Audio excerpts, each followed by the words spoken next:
The second coming of Jesus Christ, यीशु मसीह का वापस आना। पिछले 2 दिनों से हम लगातार सीखते आए हैं। आज भी यीशु मसीह आएगा तो कब आएगा और आने के बाद क्या करेगा, उसका प्रभुता, उसका राज्य कैसा होगा।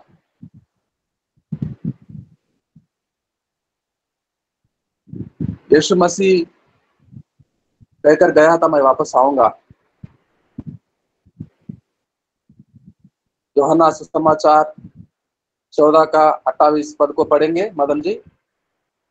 14 का 28, यूहन्ना सुसमाचार 14 का 28। मेरे साथ दे, वचनों को जल्दी से निकाले और पढ़े। जी सर। तुमने सुना कि मैंने तुमसे कहा, मैं जाता हूं और तुम्हारे पास फिर आऊंगा। यदि तुम मुझसे प्रेम रखते तो इस बात से आनंदित होते कि मैं पिता के पास जाता हूं, क्योंकि पिता मुझसे बड़ा है। आमीन। मैं जाता हूं और वापस भी आऊंगा। पिता के पास जा रहा हूं मैं,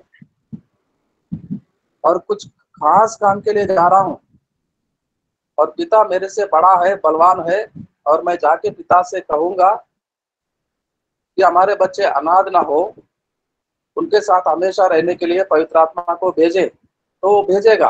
16वां अध्याय, यूहन्ना सुसमाचार 16वां अध्याय 7वां वचन। 7। तो भी मैं तुमसे सच कहता हूं कि मेरा जाना तुम्हारे लिए अच्छा है, क्योंकि यदि मैं न जाऊं तो वह सहायक तुम्हारे पास ना आएगा, परंतु यदि मैं जाऊंगा तो उसे तुम्हारे पास भेजूंगा। आमीन। आमीन। मैं जाऊं तो तुम्हारे लाभ होगा, मैं ना जाऊं तो वो कैसे आएगा। मैं महान पिता के पास जाऊंगा और कहूंगा पिता से, और वो सहायक को, पवित्र आत्मा को आपके साथ हमेशा के लिए बना रहने के लिए वो भेजेगा और वो आएगा। तो वो सहायक बनकर पवित्र आत्मा को भेजा, आ गया है। और भरमाने वाले, गलत शिक्षा को लेकर आने वाले, रॉन्ग डॉक्ट्रिन्स को प्रचार करने वाले बोलते हैं यीशु मसीह गया और वापस भी आया पेंतकोस्त के दिन में पवित्र आत्मा बनकर।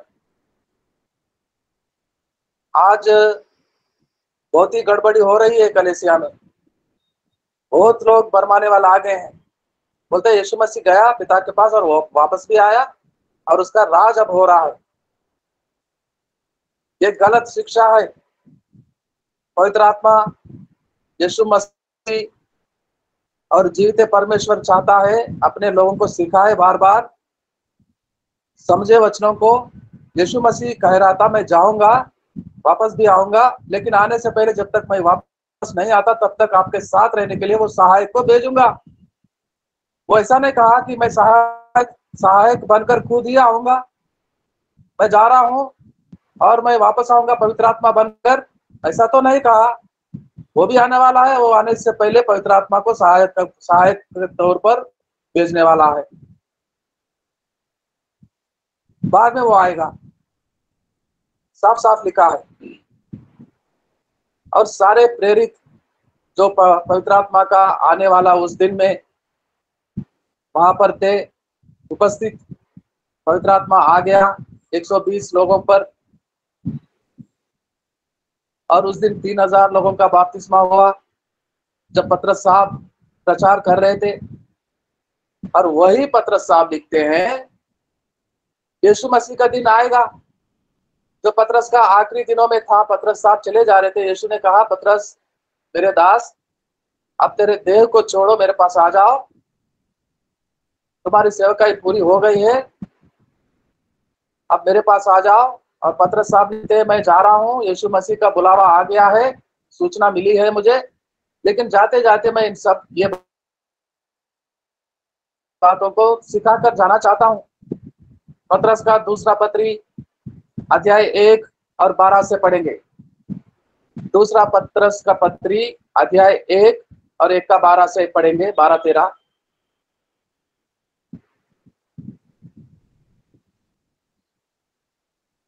पत्रस का दूसरा पत्री।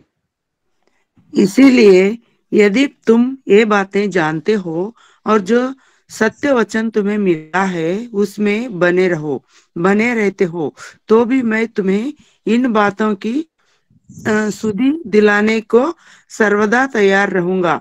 आमीन। कहाँ पढ़ रहे थे बहन जी? पत्रस का पहली 12। पत्री 13 भी पढ़िए, 13-14 भी पढ़िए। ओके। और मैं यह अपने लिए उचित समझता हूँ कि जब तक मैं इस डेरे में हूँ तब तक तुम्हें सुधि दिलाकर उभारता रहूं, क्योंकि यह जानता हूँ कि मसीह के वचन के अनुसार मेरे डेरे के गिराए जाने का समय शीघ्र आने वाला है। आमीन। मेरे डेरे के उसका शरीर के बारे में बता रहे थे पत्रस साहब। मैं जाने वाला हूँ, यीशु के वचन आया मेरे पास, बुला रहा है वो, और जाने से पहले मैं सिखाना चाहता हूँ। यीशु का दिन आएगा। तीसरा अध्याय में पढ़िए, आज से तीसरा अध्याय में, वहीं दूसरा पत्रस की पत्री तीसरा अध्याय में 8 से पढ़िए।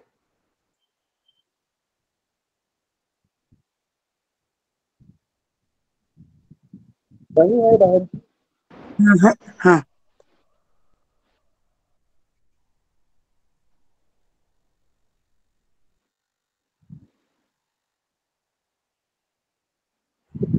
पढ़िए, आगे पढ़िए।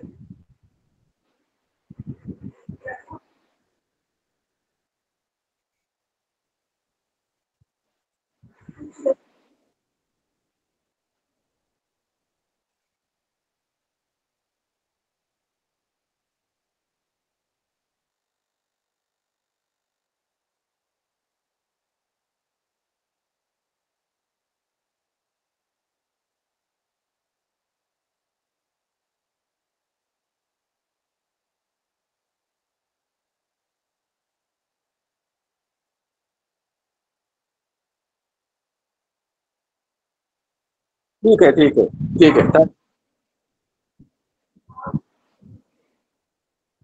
ठीक है, ठीक है। प्रभु का दिन आने वाला है, प्रभु आ रहा है जरूर।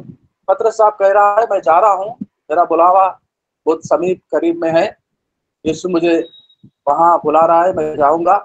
लेकिन जाने से पहले ये सारे बातों को मैं समझा कर, लिख कर तुम लोगों को सिखा कर जाऊंगा।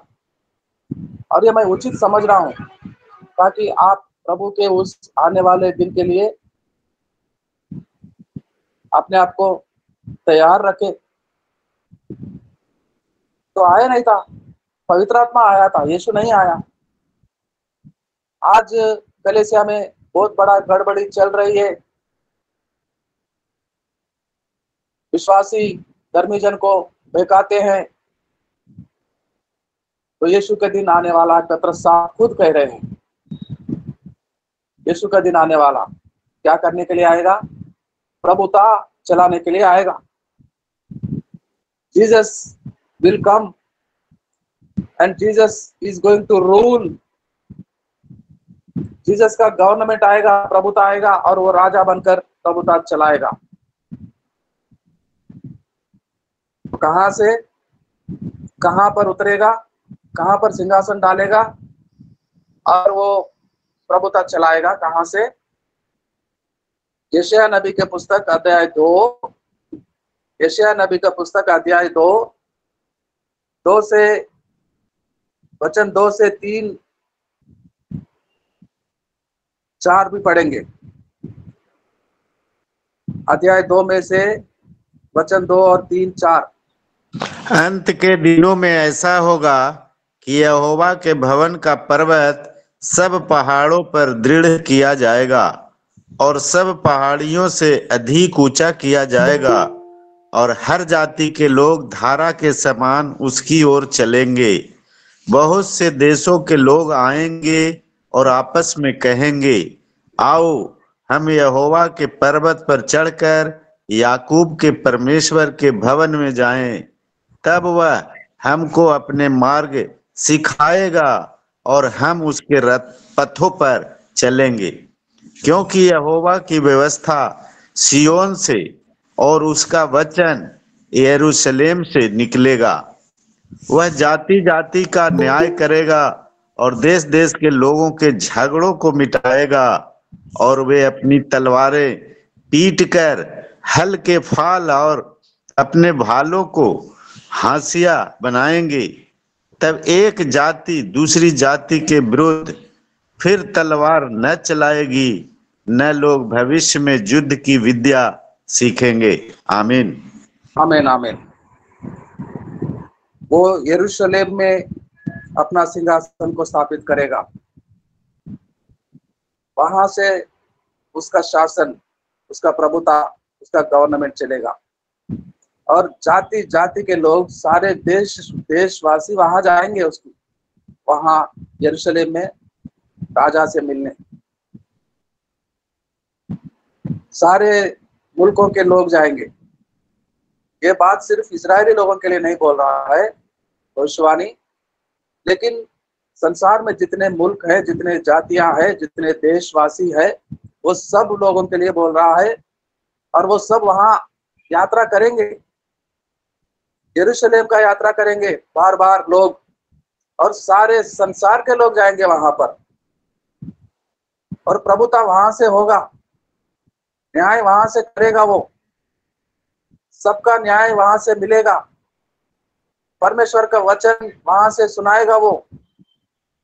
और उस समय में जब यीशु मसीह अपने राज स्थापित करने के लिए आएगा, यरूशलेम में बैठेगा, सारे लोग वहां यात्रा करेंगे, सारे देश के लोग, जाति जाति के लोग, और वहां शांति बसेगा, वहां कोई युद्ध ना होगा, वहां एक देश दूसरे देश पर वार नहीं करेगा। पूरे 1000 साल मिलेनियम रूल करने के लिए आ रहा है। मेरे भाइयों बहनों, मेरे बच्चे, मेरे से बड़े छोटे सारे लोग ध्यान में रखिएगा, हम कितने युद्ध और युद्ध के समाचार सुन रहे हैं। महायुद्ध 2 बार हुआ था, महायुद्ध 1934 से लेकर 38 तक, और बहुत नुकसान हुआ, करोड़ों लोगों का जाने गई। फिर दूसरा युद्ध भी हुआ, महायुद्ध 1944 तक, कई लोगों का जाने गई।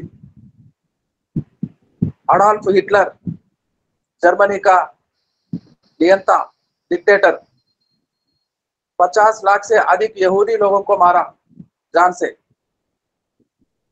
और मसीह लोगों को 90 लाख से लेकर 1 करोड़ तक लोगों का जाने ली, जिनका कोई युद्ध से कोई संबंध नहीं था, मसीह लोगों का, लेकिन टारगेट किया, चुन चुनकर मारा। युद्ध तो युद्ध हो रहा था, महायुद्ध, लेकिन धोखे से मसीह लोगों को मार रहा था। और कितने युद्ध हो रहे हैं, India Pakistan, India Bangladesh, Russia Ukraine, अभी हाल में हो रहा है, इजराइल गाजा, हमास, कुछ साल पहले इराक इजराइल का लड़ाई हो रही थी, गल्फ वार, कितने युद्ध हो रहे हैं। और जब भी युद्ध होता है तो कितना नुकसान होता है, 10-20 सालों तक संभलते नहीं लोग, घर उजाड़ते हैं, बम डालते हैं तो गांव-गांव, शहर-शहर नाश हो जाते हैं, माता पिता और बच्चे बिछड़ जाते हैं, पति पत्नी अलग हो जाते हैं, पति मर गया होगा, पत्नी कहाँ जी रही होगी, इतना नुकसान होता है युद्ध में। लेकिन अभी वो जो राजा आ रहा है, उसका राज्य स्थापित करेगा, यरूशलेम में बैठेगा, जाति जाति के लोग वहां जाएंगे, यात्रा करते रहेंगे, एक ही भवन होगा, एक ही महाराजा होगा संसार में, और कोई राजा नहीं बचेगा, और कोई भवन नहीं होगा, कोई मंदिर नहीं होगा, और इस मंदिर में कोई मूर्ति नहीं होगा। जो पहले से वो सिखा रहा था कि कोई मूर्ति नहीं बनाना, किसी मूर्ति के सामने सर नहीं झुकाना, लोग मानते नहीं थे। कई मूर्तियों का पूजा किया लोगों ने। अब मंदिर भी बनेगा, भवन भी होगा, लेकिन वहां कोई मूर्ति नहीं होगा। वहां जीवित परमेश्वर का बेटा राजा बनकर विराजमान होगा, प्रभुता चलाएगा। Jesus is the king who is going to rule all over the world for 1000 years। पूरे 1000 साल वो राज करेगा। कौन सा राजा, कौन सा गवर्नमेंट 10-20 साल से ज्यादा टिका है दुनिया में आज तक? कोई हिस्ट्री, कोई इतिहास में है? कोई राजा कम से कम 25-30 साल, 50 साल चला या होगा? नहीं मेरे मित्रों। धोखे से मार गिराते हैं, उसको धोखा देते हैं घर वाले। सिंहासन पे बैठ जाता है, 2-3 साल में उसी के घर में से कोई निकलेगा, उसको मारेगा, गिराएगा उसको, और वो खुद आकर राजा बनकर बैठेगा, उसको और कोई गिराएगा। यही हुआ था इतिहास में। कोई 10 साल तक राज नहीं कर सकता, लेकिन हमारा राजा जो आने वाला है वो 1000 साल उसका राजा, उसका राज्य चलाएगा, प्रभुता चलाएगा, उसका रूलिंग होगा। और वहां कोई हथियार युद्ध में इस्तेमाल करने वाला कोई हथियार नहीं होगा वहां पर। यानी कि कोई देश अपने पड़ोसी देश पर वार नहीं करेगा, युद्ध ही नहीं होगा वहां पर। इतना शांति, इतना अमन होगा। उसका गवर्नमेंट जब आएगा तो धरती पे युद्ध नहीं होगा। No war at all. Yes, there will be no war at all. युद्ध नहीं होगा। युद्ध नहीं होगा तो नाश नहीं होंगे लोग, शांति से, अमन से रहेंगे लोग। वहां से वचन निकलेगा यरूशलेम से। यरूशलेम में जब चाहे तब जाएंगे हम। कैसे जाएंगे? कैसे जाएंगे? हर महीना जाएंगे, हर महीना जा सकते हैं, हर वीक जाएंगे, एवरी वीक जा सकते हैं। उसे कहे वो सुनेगा। घर में जाओ, दरवाजे बंद करो, यीशु मेरे परिवार के साथ राजा मैं आपके सामने आना चाहता हूं, तुरंत आपको उपाय हो जाएगा। यीशु का बुलावा आएगा, आपका परिवार बच्चों को लेकर मेरे पास आओ यरूशलेम में, मेरा टाइमिंग, मैं अपॉइंटमेंट दिया हूं। यदि आज मोदी जी से मिलने के लिए मन में सोचेंगे तो मोदी जी को पता चलेगा, बुलावा आएगा। मोदी जी के पीएम ऑफिस से कोई आएगा, बोलेगा कि भाई तुम मिलना चाहते हैं प्रधानमंत्री साहब से, गाड़ी भेजे हैं, फ्लाइट भेजे हैं, आओ ले जाएंगे। ऐसा कभी किसी राज्य में नहीं हुआ, और ऐसा होने वाला है यीशु मसीह के राज्य में। मन में सोचेंगे, दुआ करेंगे, दुआ सुनने वाला है ना वो, प्रार्थना सुनने वाला है वो, और वो हमारे सामने, हमारे बीच में रहने के लिए आ गया है। वो कहीं दूर नहीं हुआ अभी, वो हमारे बीच में रहने के लिए, राज करने के लिए, गवर्नमेंट चलाने के लिए, रूलिंग करने के लिए आ गया है। तो प्रार्थना करो, विनती, तुरंत बुलावा आ जाएगा और वहां ले जाएंगे। आप चाहे एवरी वीक भी जा सकते हैं, उसके लिए कोई खर्चा पानी आपको उठाना नहीं पड़ेगा, कोई फ्लाइट का टिकट आपको खरीदना नहीं पड़ेगा। फ्लाइट उड़ेंगे उस समय में भी, गाड़ियां चलेंगी उस समय में भी। और जैसा पवित्र आत्मा फिलिप्पुस को उठाकर लेके गया था, गाजा से यरूशलेम में आकर आराधना करके वापस जाने वाले वो इथियोपियन ऑफिसर के साथ कैसा गया था? गाड़ी में गया था फिलिप्पुस। प्रेरितों के काम 8 में पढ़ते हैं, गाड़ी में नहीं गया था, पवित्र आत्मा उठाकर लेके गया था उसको और वहां छोड़ा। वो रथ में जा रहा था, बोला उससे बातें कर। ये साहब आप क्या पढ़ रहे हैं? भाई मैं पढ़ रहा हूँ, लेकिन कोई समझाने वाला हो तो मुझे ये बातें समझ में आएंगे। तो आप कहाँ पढ़ रहे हो? मैं समझाता हूँ। अच्छा समझाएंगे तो आओ मेरे पास बैठो। फिर कुछ जाकर उसको समझाया। यशायाह नबी का 53वां अध्याय पढ़ रहा था वो ऑफिसर। कैसे गया? पवित्र आत्मा उठाकर गया।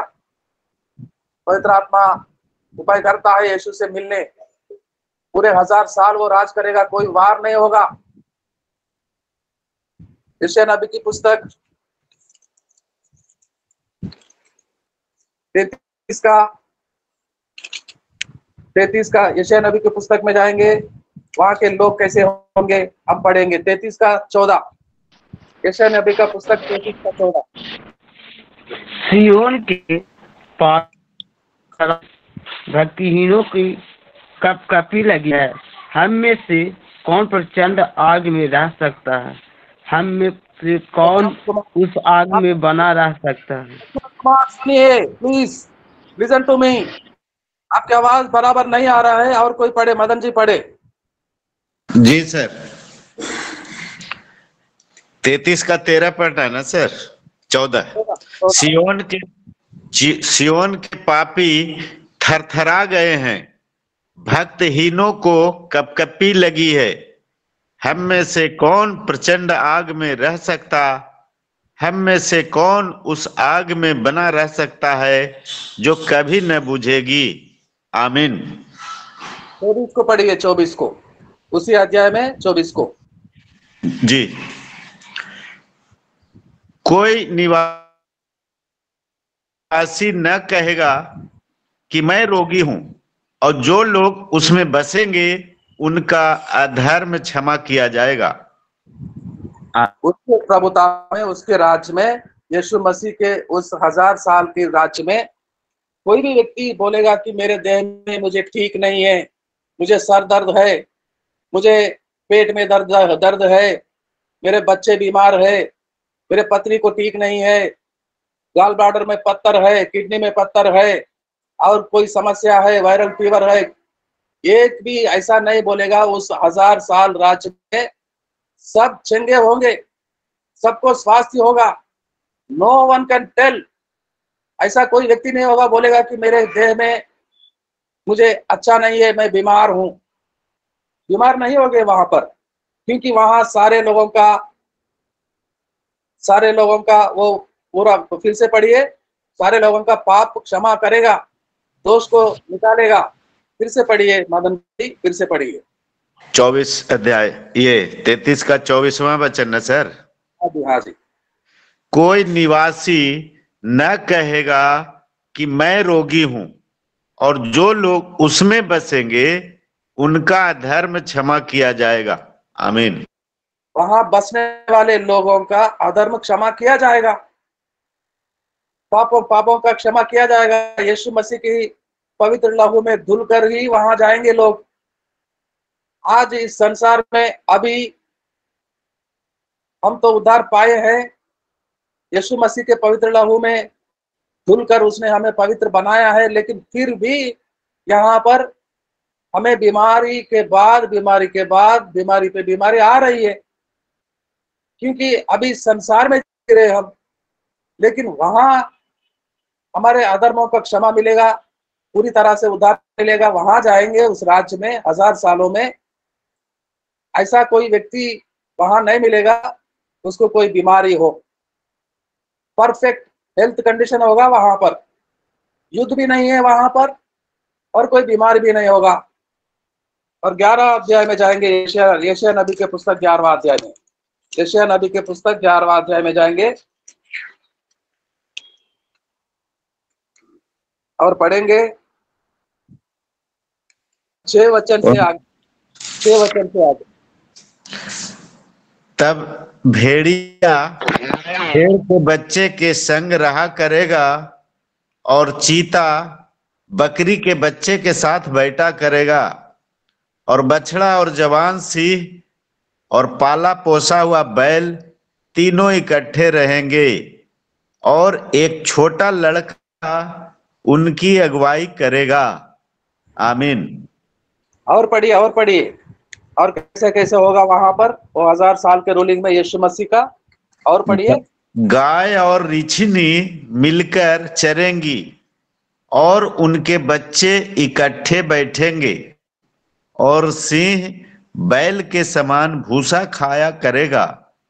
दूध पीता बच्चा करैत के बिल पर खेलेगा, और दूध छुड़ाया हुआ लड़का नाग के बिल में हाथ डालेगा। मेरे सारे पवित्र पर्वत पर न तो कोई दुख देगा न हानि करेगा, क्योंकि ठीक है। ऐसा होगा? ऐसा कभी हुआ था? हम बचपन से देखते आ रहे हैं। अगर कोई सांप घुसता है, जैसे कि संजय गुप्ता के घर में सांप निकला था पिछले हफ्ते, तो बच्चे, छोटे छोटे बच्चे होते हैं, इसी का बेटी, छोटी बच्ची और उनके बड़े बच्चे, हमारे बहनें, बूढ़े माँ बाप होते हैं, कितना घबरा जाते हैं। और दूध छोड़ा हुआ बच्चा जाकर नाक के बिल में हाथ डालेगा और उसको खींचेगा और वो आके खेलेगी, वो नाग बच्चों के साथ खेलेगी। ऐसा कभी हुआ है? सिंह घास खाती है, मनुष्यों को ढूंढता है, भगा भगा कर गला काट देता है और खून पीता है वो, और डेड बॉडी को छोड़ता है, अन्य एनिमल्स के लिए वो चला जाता है और बोलता है वहां यीशु के राज में घास खाएगा सिंह। जंगली जानवर के बछड़े एक साथ में वास करेंगे। वो बोलता है वहां कोई हानि नहीं होगा, कोई एनिमल किसी को, बच्चों को, इंसानों को, मनुष्यों को कोई हानि नहीं करेगा। ऐसा भी हो सकता है। युद्ध भी नहीं होगा, बीमार नहीं होगा वहां पर, और इतना जंगली जानवर भी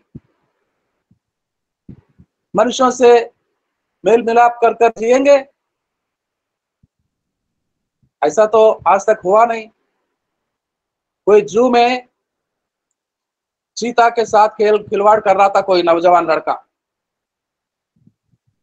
और उसको इतना गुस्सा आ रहा था, जंप करने के लिए देख रहा था वो। ये केले को लेकर उस नेट से, जाली से छोटे छोटे, मतलब हाथ डालने का थोड़ा सा गैप होता है, और उसमें से वो देता था, केला देना चाहता था, और वो लपक कर उंगलियों को पकड़कर हाथ को नीचे खींच के वो नेट को तोड़कर उसको अंदर ले लिया और उसका जान ले ली। लेकिन वहां यीशु के राज्य में नाग से खेलेगा बच्चा, जंगली जानवर के बछड़े एक साथ निवास करेंगे, कोई हानि नहीं होगा वहां पर। ये तो एदेन वाटिका में जैसा हुआ था वैसा होने वाला है, वैसा ही होने वाला है। यीशु के राज्य में ऐसा ही होने वाला है। और यीशु के राज्य में जो आने वाला 1000 साल के प्रभुता वो करेगा, राज करेगा, तो कैसा खाना मिलेगा, कैसे खाना मिलेगा? भजन संहिता 81 और 81 का 16वां पद। भजन संहिता 81:16। भजन संहिता 81:81 और पद 16। मैं उसको उत्तम से उत्तम गेहूं खिलाता और चट्टान में से मधु से उसको तृप्त करता। मधु कहाँ मिलता है? मधु उसके राज्य में, यीशु का राज्य में चट्टानों में से धाराएं मिलेंगी मधु का। भाई साहब आप म्यूट में हो जाइए, म्यूट में रखिए, म्यूट में रखिए। यस, मधु चट्टानों में से बहेंगे धारा बनकर। आज कहाँ मिल रहा है? ओरिजिनल मिलता है मधु, मिलावट मिलावट। बीमार पड़ जाते बच्चे मधु खाने से, मधु चाटने से बीमारी से छुटकारा मिलना चाहिए, उल्टा बीमार पड़ जाते हैं। लेकिन उसके राज्य में चट्टानों में से मधु मिलेगा, और वो बोलता है मैं खिलाऊंगा और उत्तम से उत्तम गेहूं को मैं दूंगा। ग्रेडिंग करके देता होगा, ग्रेडिंग गेहूं साधारण गेहूं जो मिट्टी पत्थर मिलकर रहता है, और अच्छा गेहूं भी मिलता है, हमारा नसीब अच्छा है, कभी कभी मिलता है। और कुछ हद तक साफ गेहूं मिलेगा, लेकिन यीशु के राज में उत्तम से उत्तम गेहूं के साथ वो रोटी खिलाएगा। बोलता है मैं खिलाऊंगा, मैं खिलाऊंगा।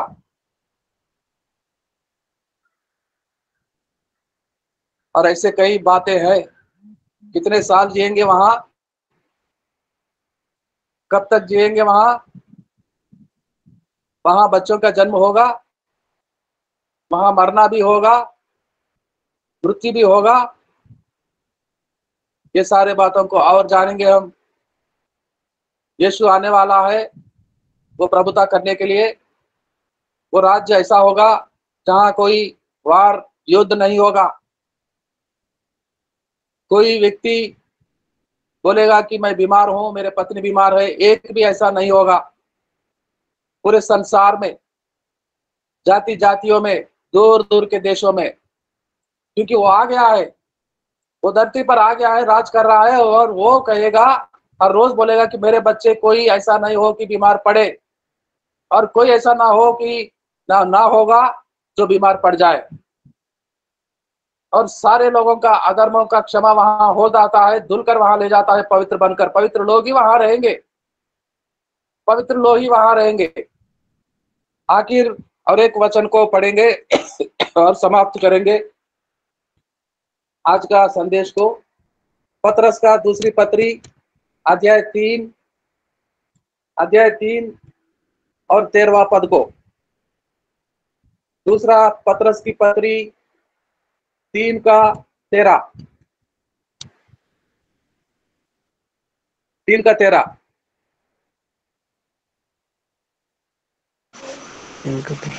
पर उसकी प्रतिज्ञा के अनुसार हम एक नए आकाश और नए पृथ्वी की आस देखते हैं, जिनमें धार्मिकता की वास करेगी। जिसमें उस नए आसमान के तले, उस नया धरती पर सिर्फ धार्मिकता ही वास करता है। कोई झूठ बोलने वाला, कोई अधर्म काम करने वाले, कोई हानिकारक एनिमल जंतु भी वहां नहीं रहेगा। सारे जंतु रहेंगे वहां पर, लेकिन कोई किसी को हानि नहीं करेगा। युद्ध नहीं होगा, बीमार नहीं होंगे वहां के लोग, और अच्छा सा उत्तम से उत्तम का गेहूं का खाना मिलेगा, वो खिलाएगा सबको। राशन पानी फ्री में आ जाएगा। कोई गरीब ना होगा उस राज्य में, जैसे कि आज गरीब है कई लोग। पाकिस्तान में गेहूं उगता है और भारत से ज्यादा उगता है वहां पर। पाकिस्तान का पंजाब में इतना गेहूं उगता है, वहां के लोगों को पूरा हो सकता है, लेकिन गेहूं नहीं मिल रहा है, रोटी आटा नसीब नहीं हो रहा है वहां के लोगों को। सुबह से लेकर शाम तक लंबी 5-5, 10-10 किलोमीटर का लाइन लगती है, और आटा नहीं मिल रहा है वहां पर। यीशु के राज में ऐसा नहीं होगा। यीशु के राज में बड़े बड़े से लोगों से लेकर गरीबों तक घर घर में भरपूर आटा चावल मिलेगा, भरपूर मधु मिलेगा, तेल मिलेगा, और सब चंगे रहेंगे। कोई अस्वस्थ ना होगा, कोई बीमारी, कोई महामारी वहां नहीं पहुंचेगा, कोई महामारी नहीं आएगी वहां पर। और कोई जंतु, जानवर, बच्चों को, मनुष्यों को हानि नहीं करेगा।